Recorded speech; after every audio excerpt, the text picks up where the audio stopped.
Hello everyone and welcome back to another Unreal Engine 5 tutorial. Today we're going to explore two extremely powerful techniques that will vastly improve the looks of your landscape materials. So let's jump right in.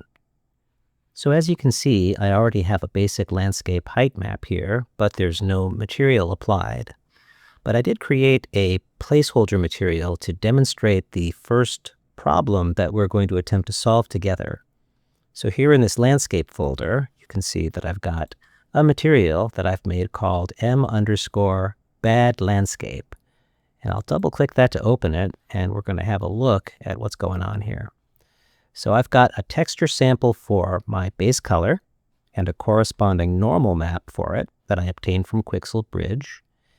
And here we have our landscape layer chords node being multiplied by a scalar parameter, which I've named UV scale, and the default value for that is 1. So when these are projected onto the landscape, they're going to be of their original scale.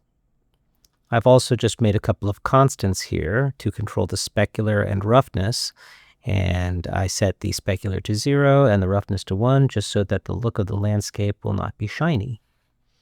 So let's create an instance for this material by right-clicking and choosing Create Material Instance.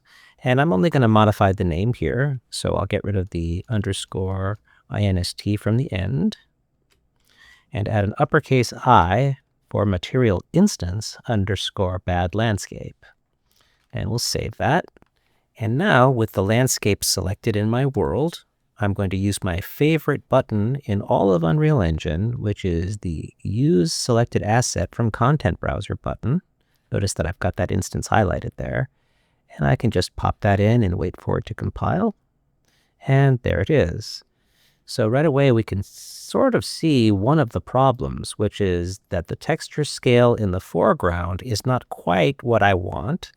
And the texture scale in the distance is also not what I want. It's looking too big in the front, and it's looking too small far away.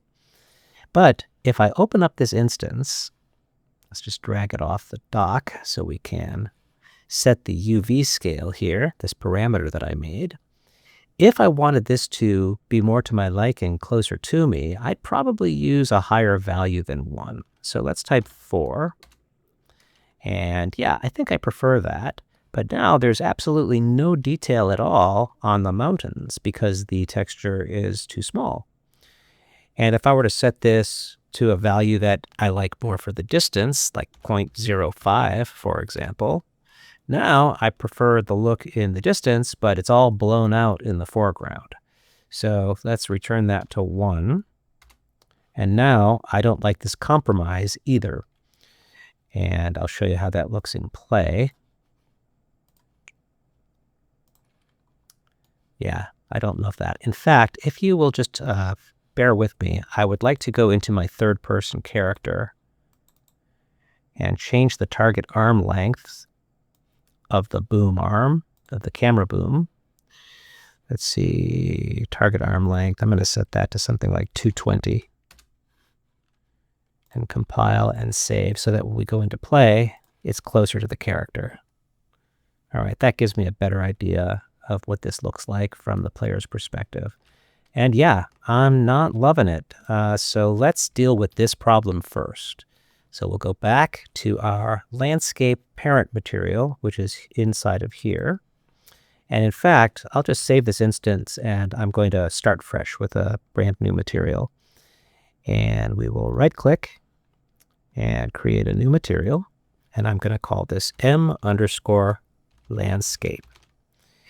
And to begin with, I'm not going to use any textures. I'm just going to use a couple of colors to demonstrate a principle for you. So let's open this up, and I'm not even going to search for any textures yet.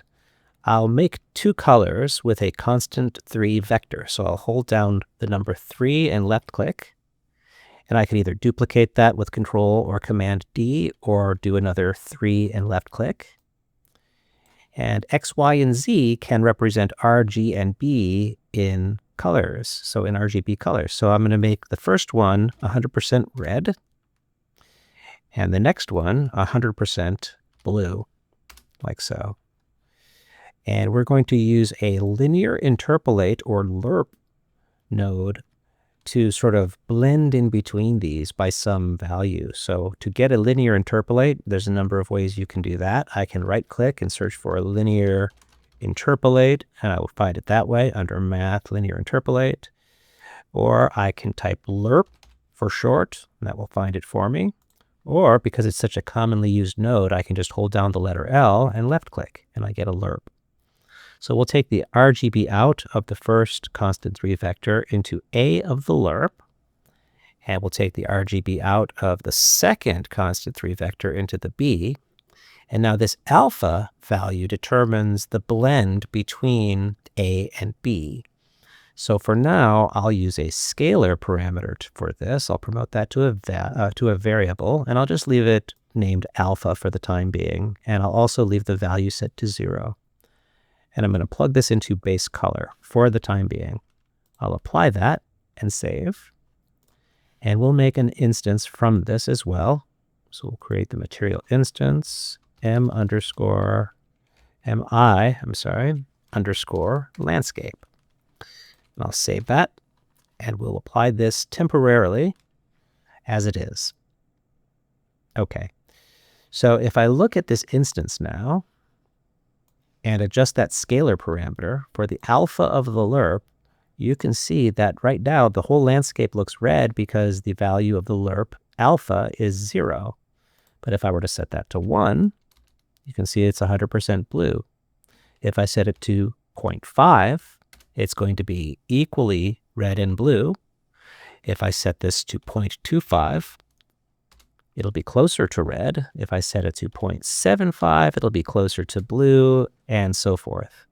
So we're going to set that back to 0, and we'll dock the instance for the time being, and I'll save it. Let's go back to the parent material here, and we're no longer going to drive this alpha from a scalar. So I'm going to delete that parameter altogether. And I want to introduce you now to the star of the show, and that is a node which is called Camera Depth Fade. So I will right-click and search for that, Camera Depth Fade. And the output of the Camera Depth Fade node, it will instead drive this alpha. And you're going to quickly see how this works. The two really important parameters for understanding the camera depth fade node are these two scalar floats right here for the fade length and fade offset. And if I hover my mouse over both of them, you can see that their default values are shown to you. This one has a default value of 512, and this one has a default value of 24. This third parameter, or this third setting here, is a static bool.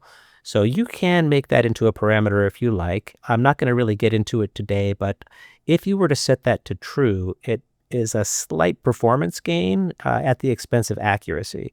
So I would recommend, you could make that parameter if you want to, but it's not necessary, strictly speaking, for understanding this node.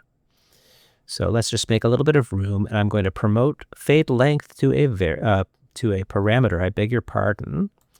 I can keep the name as it is, and I'm going to use the default value, which is 512.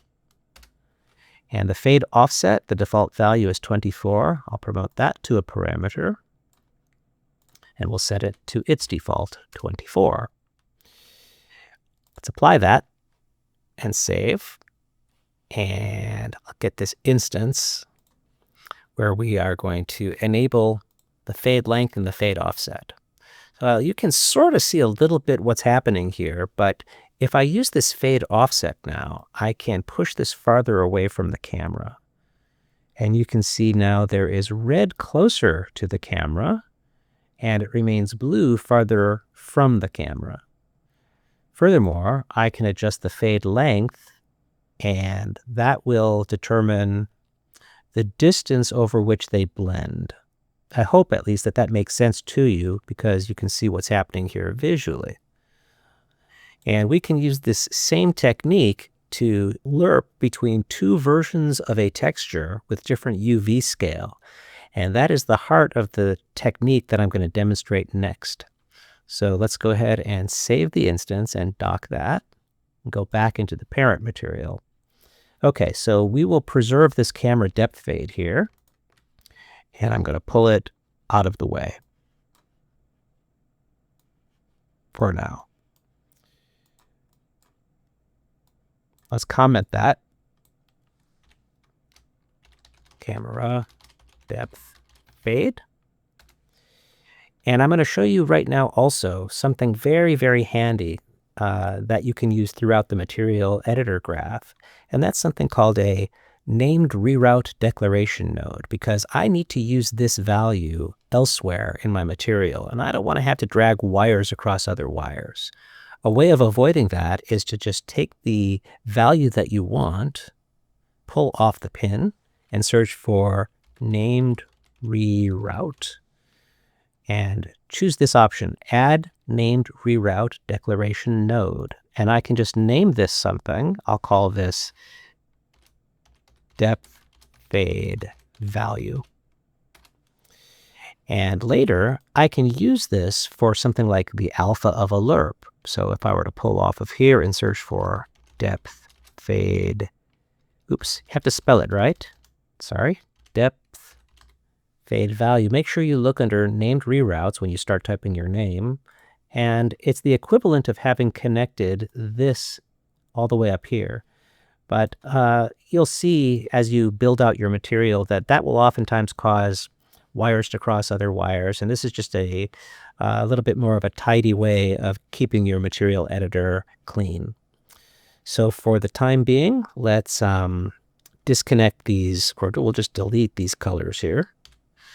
And we're going to leave, actually, I'll just leave the lerp with the camera depth fade in here for the time being. And I'm going to move that just out of the way. Now let's bring in our texture samples. So from Quixel Bridge, you can see I'm already in that folder here. I've got a base color texture and a corresponding normal map. So I'll highlight them both and just drag them into the material editor and bring them down like so. I'll take my base color, plug it into base color. I'll take my normal, plug that into normal. And we need now to control the tiling here. So I'll right click and search for landscape layer quartz. If of course we're using this for a landscape. From here, we'll multiply. And B, I'll promote that to a parameter, and we'll use a scalar float for that, and we'll call this UV scale, something like that, which I will set to 1 as a default. And we'll connect that up to the UVs of both the base color and the normal map. So setting the UV scale parameter to 1 means that these will be projected onto the landscape using their default scale. Also, I can make constants for these, or I could just hard code this for now. I'll make the specular 0, and roughness I'll set all the way to 1. We could use texture maps for those, but for now, I just don't want the landscape to be shiny. So I'll just place those values in there. And we'll apply and save this as a parent material. So now we'll use, oh, you can see I already have it applied to the landscape. I'm sorry, it was previously red and blue, but now I've got my textures in there. And again, you can see that this is just the same, more or less, as bad landscape that we started with for our demonstration. So if I use my instance, same problem. If I take this UV scale, there's no way that I can get it to my liking for the foreground and for the distance. Okay, so what we want to do is fix that. So let's reset that. And I'll dock the instance again. Let me save it just to get the asterisk out of our face. Okay, so now the basics here are going to be that we're going to have 2 streams of these 2 textures at 2 different UV scales. And we're going to lerp both of them. We're going to lerp the base colors and lerp the normals based on the camera depth fade value, which has parameters that we can adjust in our instance. So let's disconnect these for the time being, and we need 2 more. We need a duplicate of both. So I'll duplicate these, get this out of the way, and we'll bring these down here. Okay, so what I'll do is I'll duplicate our multiply node. I can use the same landscape layer chords for A, and I'll use B, promoting this to a parameter. And I'm going to name this parameter landscape far UV scale. And this one, I'll rename that to landscape near UV scale. All right, and if I recall correctly, I think I liked the value of 4 when it was close to us. And I'll start with 0.05 just as a guess for the far scale. And that far scale will control the UVs of the duplicate textures. Okay, we are almost there. So now let's take this setup, our lerp, with the depth fade value controlling the alpha. And what we want to do is, I could do it this way, but then wires would cross, ultimately because I need a duplicate of this for our normal maps. All right, I could do that. But we can also avoid this with more named reroute declaration nodes, so we might as well. So ultimately, this is probably going to be a layered landscape, so I'm going to be careful with my naming conventions here. So let's pull off this first texture, and I'll type named reroute. And I'm going to call this ground layer close base color. Pull off of here, named reroute. I'll call it ground layer close normal. And we'll do similar names, but we'll substitute close with far for these two texture samples. Named reroute. I misspelled it, but it still found it. I'll call this, let me see, ground layer. Yeah, so we'll rename this in the details panel, ground layer far base color. And we'll do another one here, named reroute.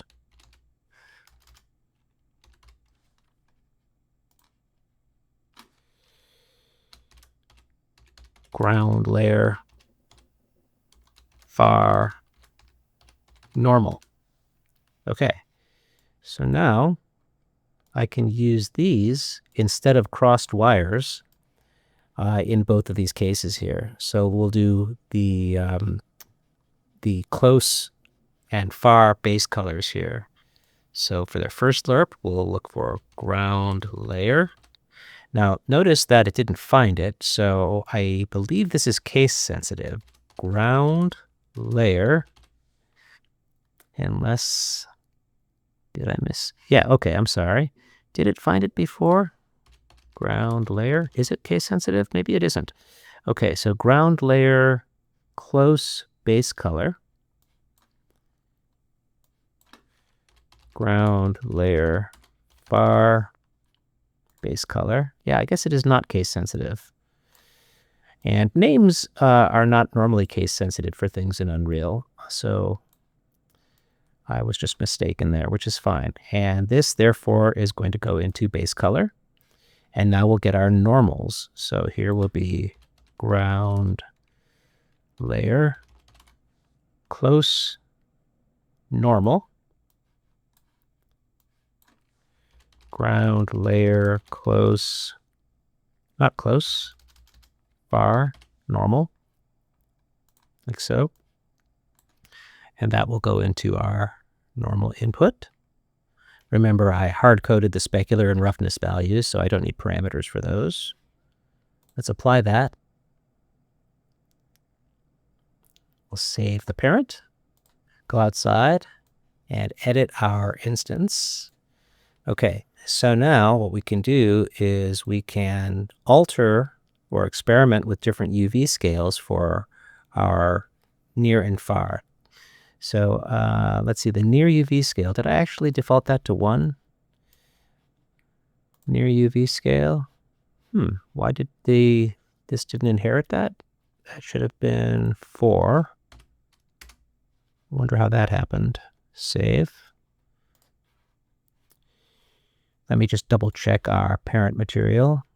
M_landscape. Yep, that's definitely 4. We'll save that. All right. Yeah, I don't know why the instance didn't inherit that, but anyway, it should work. It is working. Okay. So let's set that to 5, for example. And this is 0.05, 0.051. Okay, we could experiment with that 0.0492. All right, until you find something you like. I'm going to do 0.05. Okay, and that looks pretty good to me. And while I'm in here, I'm going to push the offset farther away.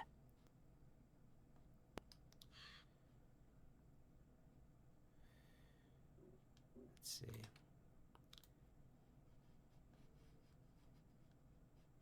Sometimes this one is hard to evaluate when it's very far away. Okay, and we're going to address the bowling alley effect here with the texture tiling shortly.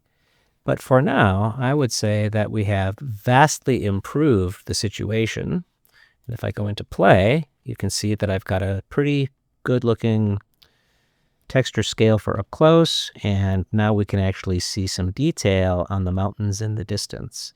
All right, so mission accomplished, at least for part 1 here. The next thing I'd like to show you is another fantastic technique for disguising texture tiling. And this one has a little bit more setup, but believe me, it's worth it. And it's called macro variation. So let's save this instance. I'm going to go back into the parent material, which I still have docked. And we'll set this up somewhere else on the material graph and use named reroute declaration nodes again, just so that we can not have wires crossing other wires. So let's do this over here. To start with, I need a texture sample. So I'll hold down the letter T and left click.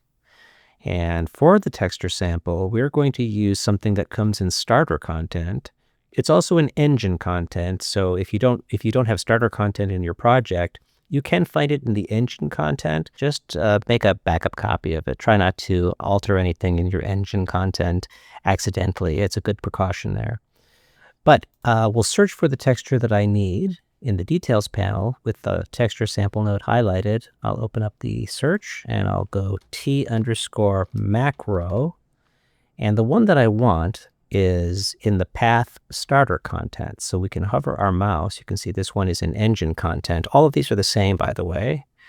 And this is the one right here, starter content. That's the safe one to use. I need 3 of these, so I'll duplicate that and duplicate again. So I've got 3 of them.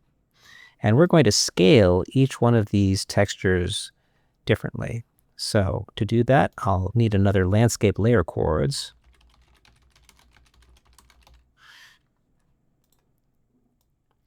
And we'll need a multiply for all 3. So hold down M and left click 3 times. We'll create 3 multiplies, and we can triple dip on the landscape layer chords for A of all 3. And then B will promote to a parameter for all 3.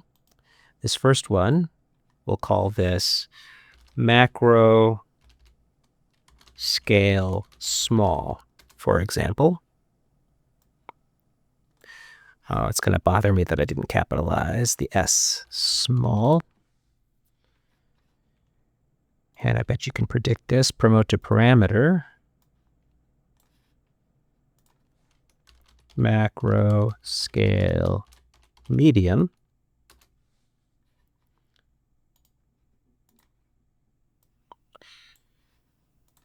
macro scale, large, like so.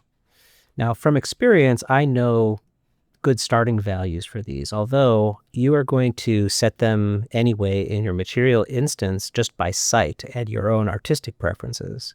So I think a good way of going about this is just to use values that are easy to remember. So for this first one, 0.2, it's a good starting value. For this one, 0.05 is a good starting value. And then for this last one, 0.002 is good.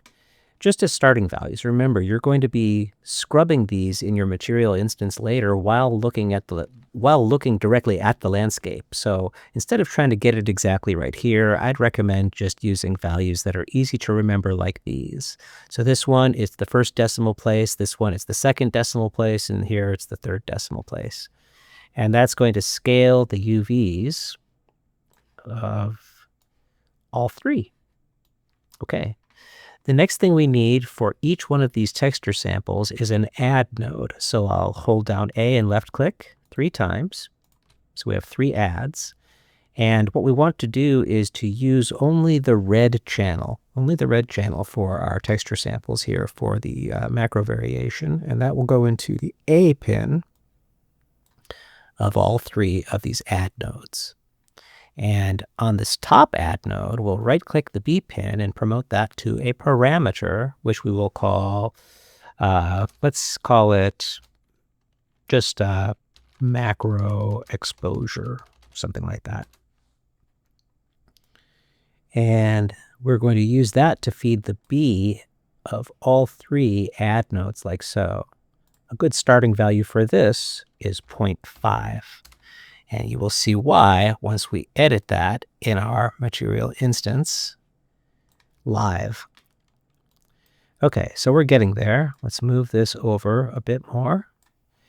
And now we need a couple of multiply nodes right here. So I'll hold down M and left click twice. Now the output of this bottom add node will go into B of this bottom multiply node. The output of this add node will go into A.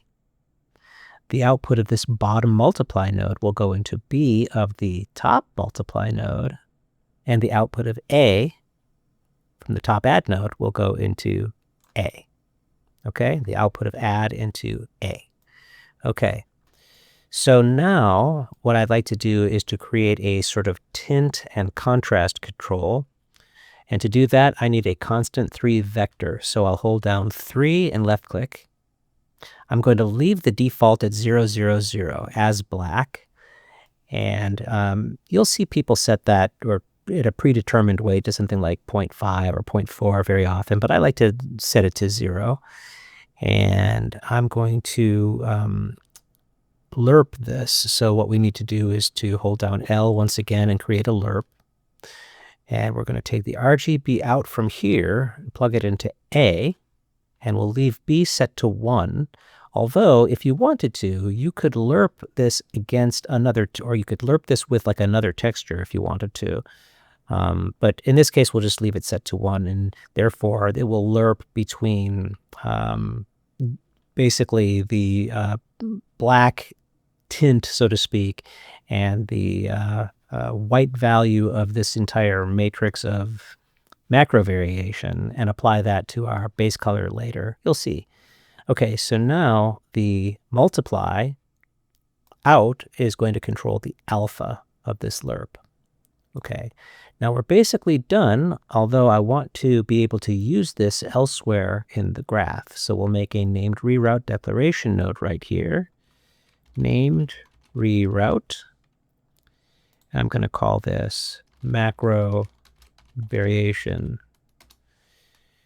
Also, I forgot one thing. I would like to be able to control this within the material instance as well. And that will really drive the point home, I think. So I'll right-click it, and I'll convert this to a parameter, and I'm going to call this landscape tint/contrast.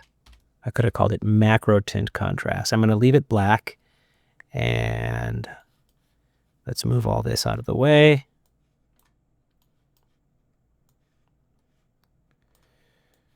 highlight and comment. Macro variation. Make sure I spelled it correctly. Macro variation. Okay, so that can be anywhere because of the very cool named reroute declaration node right there. Okay, so where do we apply this? We apply it right here with our base color. What we want to do now is to multiply our base color camera depth fade blend with our macro variation value, which is in that named reroute declaration node. So all I need here is a multiply. Our base color is going to go into A, and then the output of the multiply will go into base color on the result node. And here, we're just going to search for that named reroute macro variation, for which we have parameters to adjust, if you'll recall. And let's apply that. Already you can see, I think, the result here. Now there are like splotchy things kind of all over this material that weren't there before. And let's save that. Hopefully that will propagate out to our instance. Looks like it has. So let's enable the rest of those materials, enable the rest of those parameters that we just made. Pull that off so that we can start editing them. And already you can see that the tiling is very, very disguised by that macro variation. It's a lot better. So to point out some of these things, let's look at the macro scale. That's set to 0.002. All of these will have a small effect if you tweak them. You can see, don't go into the negatives, but you can see that it scales the splotchies differently at 3 different levels of size. And eventually you'll find something you like. And again, that's just going to be adjusted by sight. This macro exposure value, if you set it to, let's say, 1, it's going to look very overexposed. And if you set it to 0, you can see it's very underexposed. So that's really handy to use. So I'll reset that to 0.5, and you can scrub that darker or brighter according to your needs. I'll just leave that set to its default for now. And remember that tint contrast control, that's our global vector parameter right here, which I can enable. And I can use the color picker, and I can affect basically how dark those splotches are and their color, frankly. So if I wanted to match that, something closer to the actual landscape color, I could.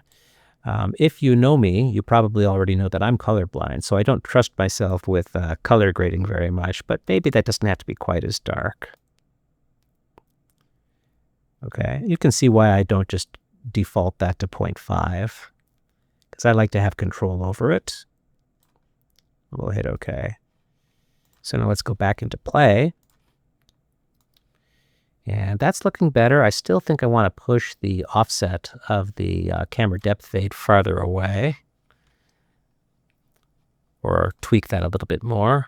Oops, that's not my instance. Let's get that instance open again. And either the offset or the fade length. The fade length is, like I said, it's difficult to evaluate when that's so far away. So let's bring it closer.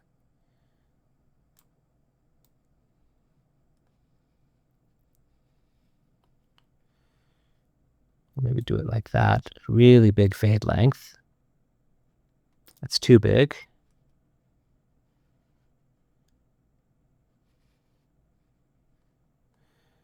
Hopefully you're watching this on a large enough screen to see what's happening. I don't want to change. I don't want it to creep up on the mountain, basically, so I'm just being careful there.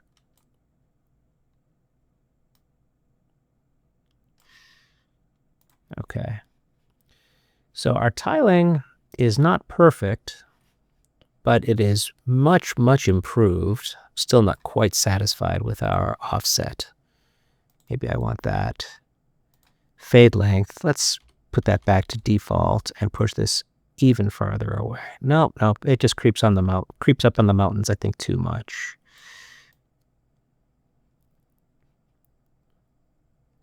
Okay, it's a pretty big landscape, relatively speaking. This is a 2K landscape, so it's pretty far away. So there are some other techniques that we can apply to further disguise that tiling, but for now, let's just play with these values, 0.05, which was the default. In fact, that actually looks better already. And you can just experiment with these until it's concealed as much as you possibly can by sight.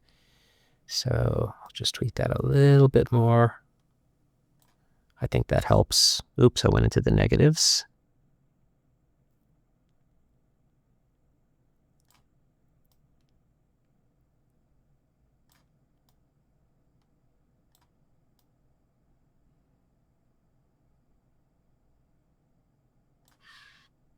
Okay, we'll go into play. All right, that's a lot better. The mountains look good far away.